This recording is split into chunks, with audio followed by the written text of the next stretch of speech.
Another JT Andoti shasha ni shasha, mukuru ndi mambo ndi shasha. Paparai na JT bari kuziti bari kumanya. Dai vakaenda nesuro bari kuziti bari shure penguva. Dai vakaenda nesuro koti mshasha hati manye. Tinofamba neno mauspiti na JT hati manye.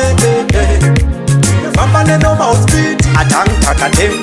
Shasha tika piwa bora hati gare na rotongoti wow pass. Jiri jima plenka zitongoti dongo wakachengeta joka kepele close. Dakapira kare ndiri horia dina kuto zima horia rege fire NJP mahoria na fire flame chilzongo mapaindorira manya dai vakaenda nesuro bari kushiti bari shure penguva dai vakaenda nesuro koti mshasha hati manye tinofamba neno mauspiti HIP hati manye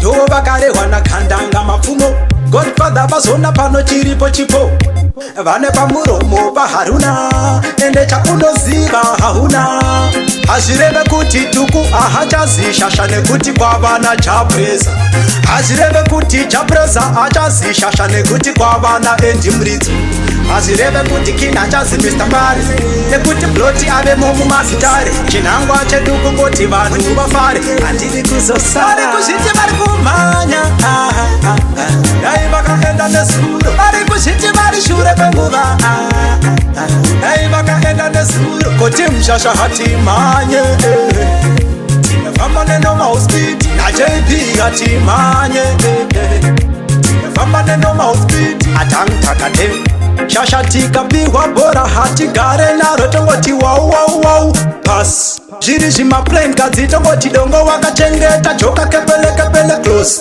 Dakapira kare ndiri horia dina kuto zima horia rege fire NJP mahoria na fire flame chilzongo bari kushiti bari kumanya dai vakaenda nesuro bari kushiti bari shure penguva dai vakaenda nesuro koti mshasha hati manye tinofamba neno mauspiti na JP hati manye tinofamba neno mauspiti Dova kare wana kandanga mafumo Godfather bazona pano chiripo chipo Vane pamuromo pa haruna Ende chakunoziva hauna Hajirebe kuti tuku ahajazi Shashane kuti kwa vana chapreza Hajirebe kuti chapreza ajazi Shashane kuti kwa vana endi mrizo Hajirebe kuti kina chazi Mr. Mbari Nekuti bloti ave momu makitari Chinangwa cheduku ngoti vanu vafari Andidi kuzosara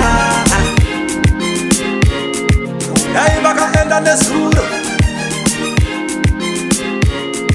Dai vakaenda nesuro